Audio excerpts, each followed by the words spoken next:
देह बिसारी राम देख मुनि देह बिसारी। देखते विश्वामित्र जी कहते हैं महाराज हम इन्हीं को लेने आए, आप इन्हीं को रोक रहे हो।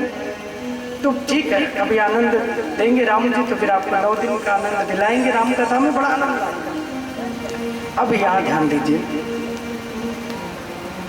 एक समय की बात है, सती जी भोलेनाथ से कहती हैं प्रभु मुझे राम कथा सुनने की इच्छा है।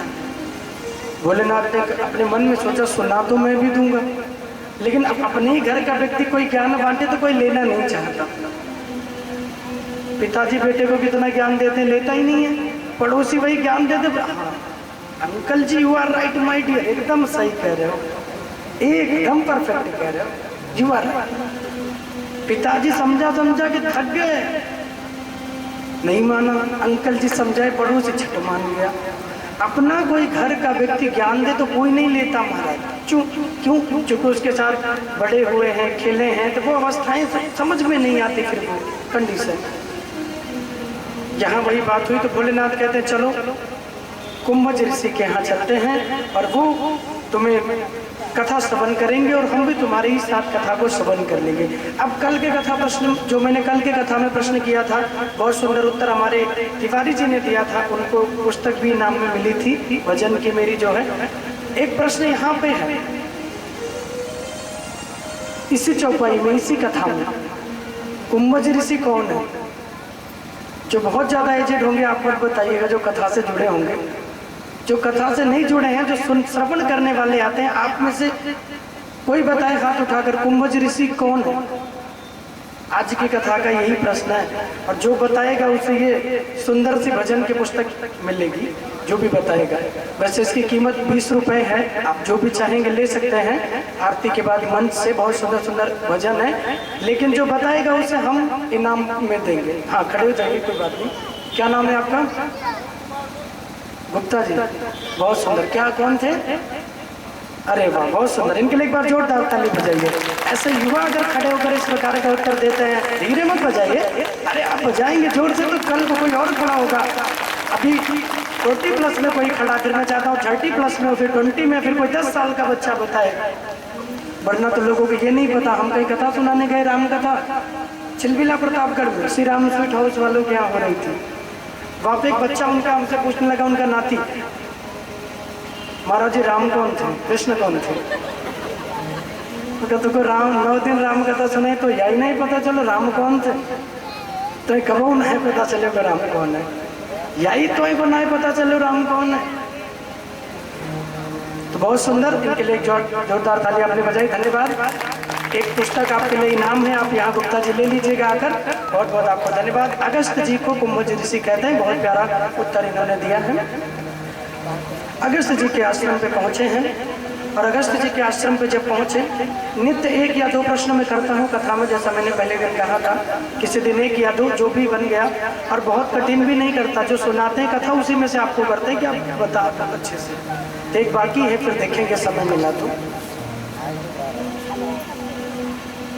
अगस्त जी के यहाँ पहुँचे तो देखा भोलेनाथ आए हैं। कौन है? बोले देवादिदेव महादेव। कर्पूर गौरम करुणावतारम संसार सारम भुजगेन्द्रहारम सदा वसंतम हृदयारविंदे भवम भवानी सहितम नमामि, भवम भवानी सहितम नमामि। कर्पूर गौरम, भगवान का जो स्वरूप है वो कपूर के समान हो रहा है, लेकिन भगवान फिर श्याम रंग के क्यों हो गए? श्याम वर्ण के भगवान क्यों हो गए? बोले श्याम वर्ण के इसलिए हो गए क्योंकि जब समुद्र मंथन में विष निकला, भगवान शिव ने विष का पान किया, तो उस विष के प्रभाव से उनका रंग जो है वो एकदम जो सुंदर थे कपूर के समान, वो प्रभु नीले हो गए। इसलिए इनका एक नाम है, बोले नीलकंठ महादेव की जय, शंकर भगवान की जय। नीलकंठ महादेव भी ने कहते हैं, आप कभी जाइए दर्शन कीजिए। बड़ी पहाड़ी पे बाबा नीलकंठ विराजमान है, बड़ा दिव्य दर्शन होता है। शिव जी का बड़ा दिव्य दर्शन, कंठ नीला पड़ा, शरीर श्याम वर्ण का हो गया, भगवान के ही रंग में रंगे, नहीं तो ये भी कपूर के समान गोरे थे भोलेनाथ। पहले प्रणाम किया तो देखो वक्ता समझ के अगस्त जी को प्रणाम किया सती ने, भोलेनाथ ने, लेकिन देवों के देव महादेव जानकर वैष्णव नाम शंभु अगस्त जी ने भी प्रणाम कर लिया। बस यही गड़बड़ हो गई, सती मैया का मन खटक गया। बाबा भोलेनाथ ने प्रणाम किया तो कोई बात नहीं, अगस्त जी ने क्यों प्रणाम किया? अच्छा, मुझे लगता है इनको कथा आती नहीं है, इसीलिए थोड़ी सी बटरिंग कर रहे हैं। बोले महाराज जो सुना देंगे वही सुन लेना। भोलेनाथ तो कथा के रसिक हैं, तो इनको लगता है कम आती होगी अगस्त जी को, इसीलिए हाथ जोड़ रहे हैं। अब राम कथा पूरी सुना दी, लेकिन सुनी किसने? सुनी महेश परम सुख मन। गए थे कौन कौन? संग सती जग जननी भवानी, गए थे दोनों। सुनिया महेश परम सुख माने, सुना बाबा भोलेनाथ ने, और कैसे बोले? पूरे सुख के साथ। रामायण भी प्रमाण दे रही है, कथा को पूरे आनंद के साथ सुनना चाहिए, दुख में मन मार के नहीं। सुनी महेश परम सुख माने, बड़े आनंद में सुनते हैं महाराज। लेकिन सती मैया का मन उसे किंतु परंतु में रहा तो कथा नहीं सुन पाई। तुलसी जी कहते आए थे दोनों, लेकिन भाई सुन तो एक ही रहा है, वो है महादेव। पूरी कथा हुई, खड़े हुए प्रणाम किया, चले तो रास्ते में जिनकी कथा सुन के जा रहे थे उन्हीं राम जी का दर्शन हो गया। राम जी की रामलीला हो रही थी, रावण जानकी को चुरा के ले गया था। राम और लक्ष्मण दोनों भैया लताओं पताओं से पूछ रहे थे क्या आपने हमारी जानकी को देखा है? राम को देखा तो वहीं भोलेनाथ लेट गए, क्योंकि लीला चल रही है तो नजदीक तो जाएंगे नहीं, वो भी जानते हैं, इसलिए वहीं धरती पर लेट गए। बारंबार प्रणाम किया राम जी को। सती जी आश्चर्य में भोलेनाथ को देख रहे, धरती पे पड़ के कोई दिख तो नहीं रहा इधर। देखा दूर दो राजकुमार, भोलेनाथ को भगवान दिख रहे हैं, सती जी को राजकुमार दिख रहे हैं। बोले हाँ, सती जी कह रही कोई राजकुमार तो दिख रहे हैं, अपनी पत्नी को ढूंढ रहे हैं, रो रहे हैं, पत्तों से पूछ रहे हैं, लेकिन तुम क्यों लेट गए धरती पे? कमाल है, इसीलिए तुमको भोले भाले कहते हैं, बड़े भोले भाले हो भोलेनाथ। भोलेनाथ का नाम क्या? बोले भोले भाले, शिव शंभु भोले भाले, कैलाश वाले राजा। भोले भाले दो नाम है ना, भोले भाले। भोले किसके लिए हैं? बोले जो भक्त है, नित्य सेवा करता है, उसके लिए भोले हैं, लेकिन जो दुष्ट प्रवृत्ति का है, राक्षस है, उसके लिए भाले के समान काम करते हैं। बोले नहीं माना तो भाले से मारेंगे। हाँ, धीरे बजा लो, एक लोग पूछ के पड़ोसी से बजाएंगे नहीं, पूछ लिया करो, अच्छा लगा। भोले भाले। भोलेनाथ ने कहा देवी जो तुम्हें राजकुमार नजर आते ये कोई और नहीं, ये राम जी हैं। बोले कौन? बोले अखिल ब्रह्मांड नायक मेरे प्रभु, लोकाभिराम नैनाभिराम प्रभु श्री राम हैं। बोले लो कर लो बात महाराज, भगवान होते तो उनको ये ना पता होता मेरी पत्नी को कौन चुरा के ले गया? लताओं पत्तों से पूछते। आप भी कमाल करते हो भोलेनाथ। शिव जी सोच रहे कैसे समझाऊं मैं इनको, लीला चल रही है, जा नहीं सकता नजदीक, कैसे बताऊं मैं? शिव जी कहते हैं देखो, स्वयं मम इष्ट देव रघुबीरा, सेवत जाई सदा मुनि धीरा। स्वयं मम इष्ट, ये मेरे वही राम है जिनका मैं अपने हृदय में हमेशा नाम लेता हूँ, और तुम पूछती हो किसका भजन कर रहे हो? इन्हीं का भजन करते रहते हैं। सेवत जाई सदा मुनि धीरा, मेरे इष्ट हैं, मेरे राम हैं, और अनेक अनेक साधु संत के द्वारा इनकी सेवा होती है, फिर भी सती जी नहीं मान रही है, फिर भी नहीं मान रही है। भोलेनाथ ने कहा देवी तुम्हें नहीं लगता? बोले ना। बोले ठीक है, अगर तुम मन में परीक्षा लेने का मन है? बोले जी। बोले ठीक है, अगर तुम परीक्षा लेना चाहती हो तो जाओ परीक्षा ले लो, लेकिन ध्यान रखना परीक्षा मर्यादा में रह के लेना, क्योंकि तुम्हें भले ना लगता हो कि ये भगवान नहीं है, लेकिन मुझे पता है कि ये कौन है, मैं जानता हूँ। परीक्षा लेना तो मर्यादा में लेना। सती जी करिए आप चिंता मत करो, मैं एकदम ठीक से लेकर आऊंगी, कोई समस्या नहीं होगी।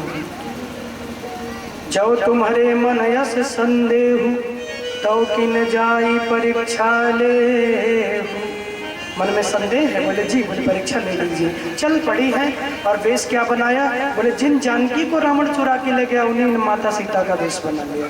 सती बन गई सीता, जानकी माँ का वेश बना लिया सती जी ने। और बन के जहाँ राम और लक्ष्मण जा रहे हैं जिस रास्ते से, वहीं रास्ते पे राम जी के आगे आगे चलने लगे। कहाँ चल रही हैं? राम जी के आगे आगे। लक्ष्मण जी मुस्कुराए, चूंकि वैराग्य है ना। लक्ष्मण ने कहा प्रभु देखो कैसे सती जी भाभी का वेश बना के आई हैं, और वेश तो बनाया लेकिन देखो आपके आगे आगे चल रही हैं। जबकि जो असली सीता है माता जानकी, वो कभी भगवान के आगे नहीं चलती हैं। एक कदम राम जी चलते हैं, उनके कदमों का अनुसरण करके पीछे चल, आगे राम पीछे जानकी और उनके पीछे लक्ष्मण भैया। लेकिन ये डुप्लीकेट सीता बन के आई तो भूल गई और आगे आगे चलने लगी। वेश तो सीता का बनाया लेकिन आचरण हम किसी की कॉपी कर सकते हैं महाराज, लेकिन आचरण तो कैसे उतार पाएंगे जीवन में। हम किसी का वेश बना लेंगे लेकिन आचरण उतारना बड़ा मुश्किल है। खुद को बना लिया सीता लेकिन आगे आगे चल रही है। अब राम जी तो राम जी हैं, कृष्ण जी होते तो फिर कमाल करते। ये कोई मौका नहीं छोड़ते हमारे। गोपी लेकर मटकी जाती है तो झट बैठे रहते हैं, दही भी पी लेते हैं और मटकी भी फोड़ देते हैं। जाने कहाँ ते यशोदा मैया तेरो कन्हैया आवत है, कहाँ से आता है पता नहीं चलता।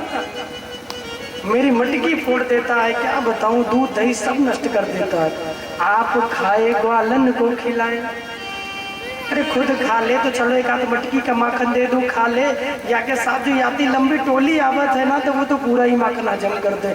और काऊ दिन अगर नेक्स्ट तो माखन बच भी जाए ना, या तो इतना उत्पाती है कि सारी मटकियों को फोड़ देते। क्या करूं मैया, क्या करूं। जब जब जाती हूँ मैं दही बेचने, ये तुम्हारा लाल आ जाता है और मैया बड़ा परेशान करता है। झटका पटकी भैया सोदरन नथ खोई गई दगरे में, दधी लूटी लियो दगरे। दगरा मतलब समझे, दगरा मतलब रास्ता। गोपी जाए दगरे से जा रही है, वही दगरे पे करनी है, बैठे एकदम ताक लगा के। वो दधी लूटी लियो दगरे में, एक दिन में ऊबत ऊबत राह गई बंसी बटकी। ओ एक दिन में ऊबत ऊबत राह गई बंसी बटकी। आई अचानक तेरो कुंवर ने और पीछे ते चुनरी झटकी। तो क्या हुआ, बोले जा रही थी तो पीछे ते आगे चुनरी झटक ली मोरी, और मुझको भाभी कहे। अब हुआ है तो नेक जो देवर, मुझको पता ही नहीं मेरे देवर है कहा है। मैं आती लंबी चौड़ी, मेरे देवर तो खुद बड़े बड़े, या नेक सो देवर कहे भाभी, मोई बोले भाभी, और सारी मटकी फोड़ दे। तो झटका पटकी भाई यशोदा रानी, झटका पटकी भाई यशोदा रानी, नाकन की नथ खोई गई दगरे में, और दधी लूटी लियो दगरे। मेरी नथ चली गई रास्ते में, रोज ढूंढती हूँ पाती नहीं। तो कन्हैया होते तो कुछ अलग स्टाइल में काम करते, लेकिन राम जी तो सीधे साधे। जैसे हम लोग तो कृष्ण की कथाएं करते, जब राम जी की कथा करते हैं ना तो राम जी बिल्कुल राम जी की कथा ही करो तो वो सीधा बना, एकदम सीधा चुपचाप विद साइलेंट माइंड, एकदम राम जी मर्यादित है उनकी कथा में। कृष्ण की कथा में आनंद चलता है, लेकिन राम जी की कथा तो मर्यादित कहनी पड़ती है। मर्यादा पुरुषोत्तम के अवतार है राम जी। ये बोले नहीं कुछ, पहुंचे आगे, जल्दी जल्दी आगे के सती जी के सामने खड़े हो गए, और बिना देखिए राम जी की दोनों हाथ जोड़ के खड़े हैं। जानते हैं ये सती है, परीक्षा लेने आई है, फिर भी क्रोधित नहीं हुए, दोनों हाथ जोड़ के खड़े हुए। जोरी पानी प्रभु कीन्ह प्रणाम, मत बजाओ। जोरी पानी प्रभु कीन्ह प्रणाम, पिता समेत लीन निज नाम। जोरी पानी प्रभु कीन्ह प्रणाम, जोरी पानी प्रभु कीन्ह प्रणाम, पिता समेत लीन निज नाम, जोरी पानी प्रभु कीन्ह प्रणाम, पिता समेत लीन निज नाम।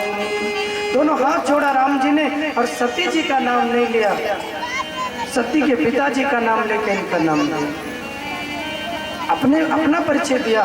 मैं दशरथ पुत्र राम आपके चरणों में प्रणाम करता हूँ। हे दक्ष पुत्री सती महारानी, जंगल में अकेले क्यों घूम रही हो?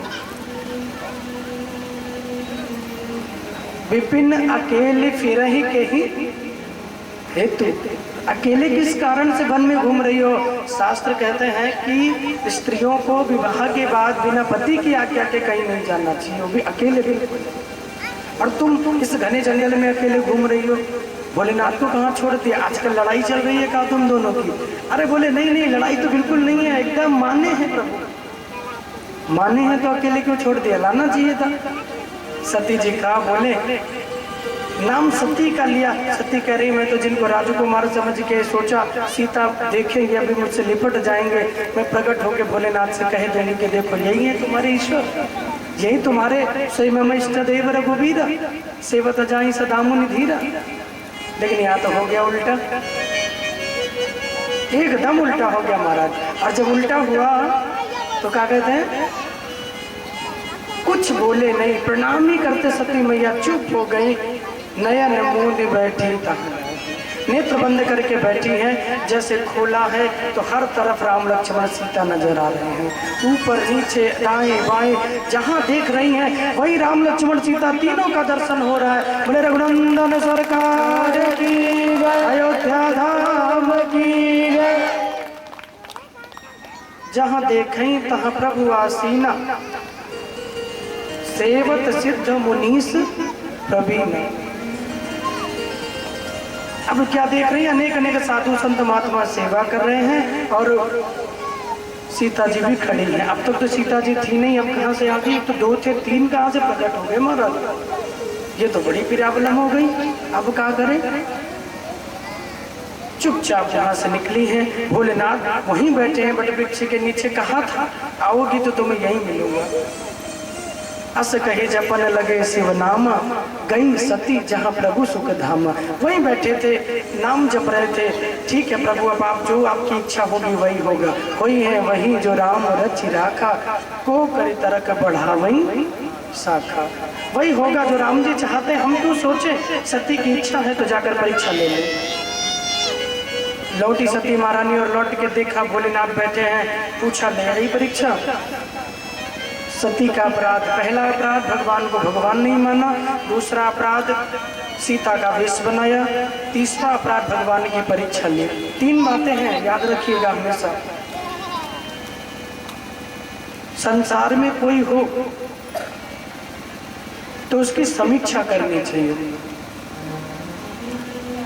साधु संत कोई मिले तो उसकी समीक्षा करो, उसके बारे में जानो। संसार के कोई लोग हो गई बातें हो तो उनकी परीक्षा लो, कोई बात नहीं। सांसारिक परीक्षा से तुम्हें कोई दंड नहीं भोगना पड़ेगा।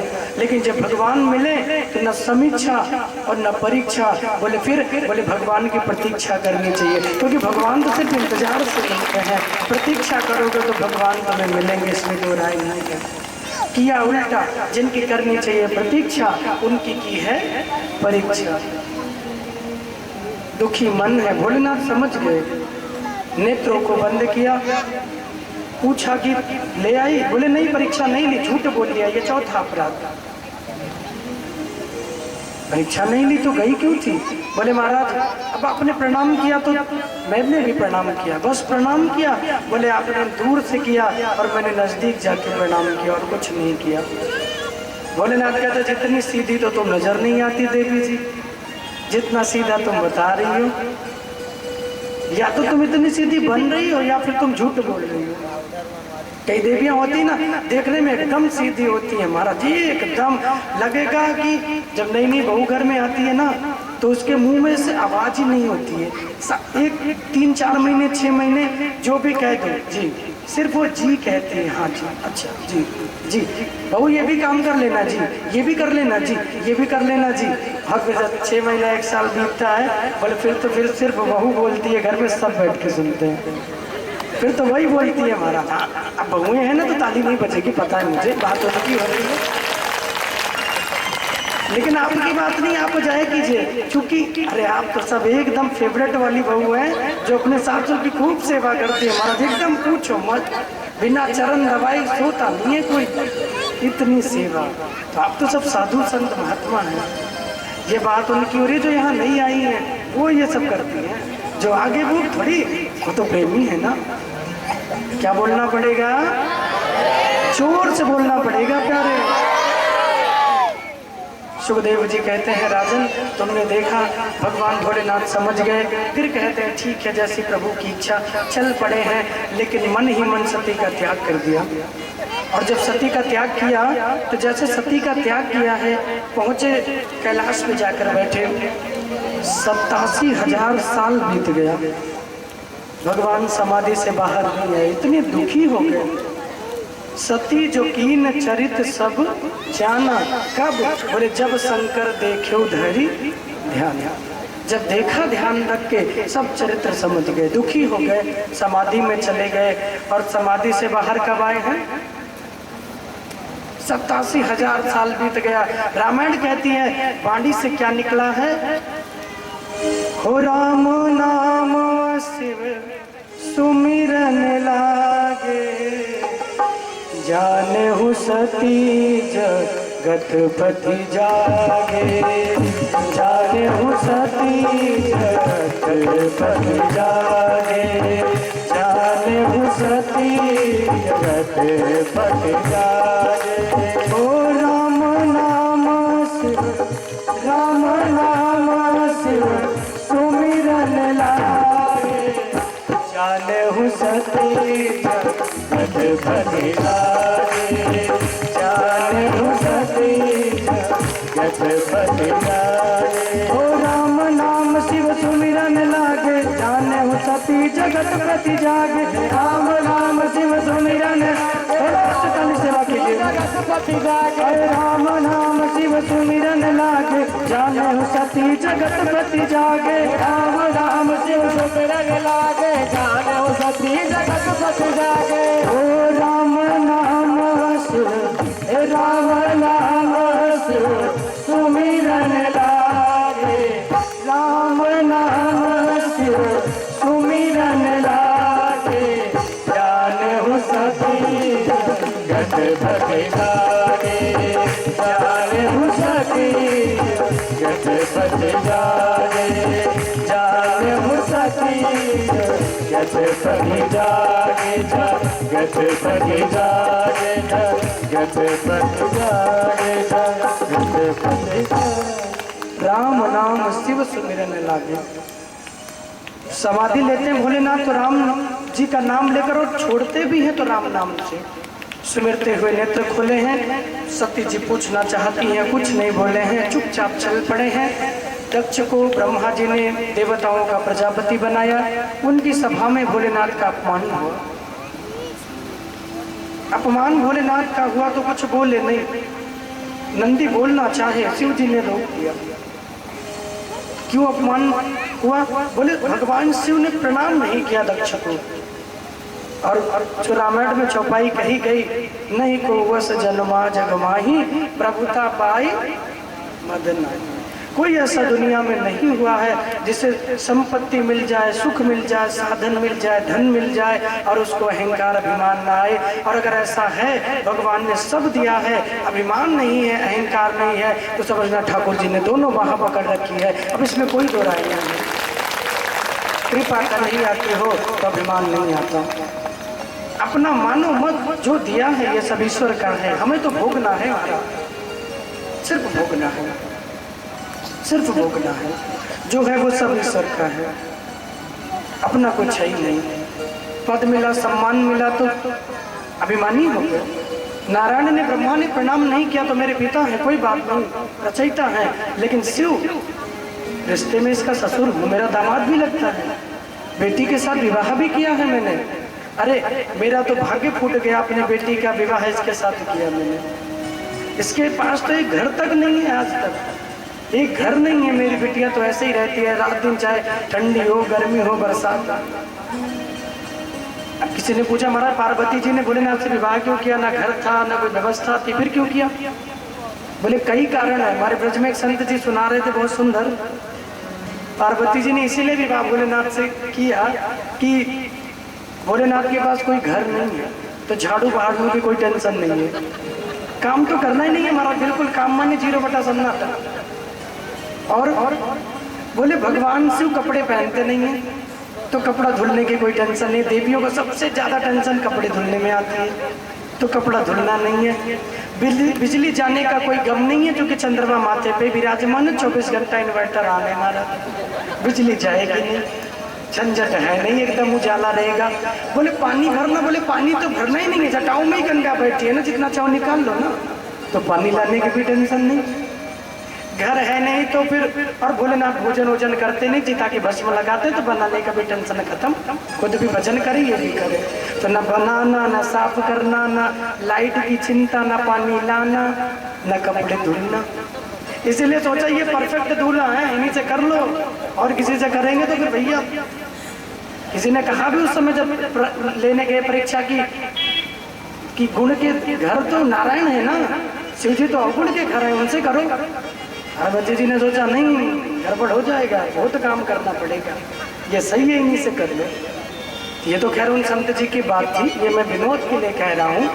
कई बार नहीं तो कई लोग बातों का वो कर लेते हैं, कह रहे कहाँ लिखा ये चीज, ये लिखा कहीं नहीं है, सिर्फ ये विनोद के लिए मैंने कहा है। बाकी तो आप सभी जानते हैं रामायण में पार्वती जी ने कैसे भोलेनाथ को प्राप्त किया, अखंड तपस्या की है। बेलपाती जो सूखी गिर जाती है पत्तियों से, उन्हें खाया है पार्वती जी ने। सूखी बेलपत्तियों को खा के भगवान ओम नमः शिवाय भोलेनाथ का जप किया है। कई कई हजार साल शिव की आराधना की तो उन्हें मिले हैं। अभिमानी हुए, खड़े हुए, बोले आज से कोई शंकर की पूजा नहीं करेगा, मैं एक यज्ञ करूंगा, सबको स्थान दूंगा, भाग दूंगा, लेकिन भोलेनाथ को कोई भाग नहीं मिलेगा।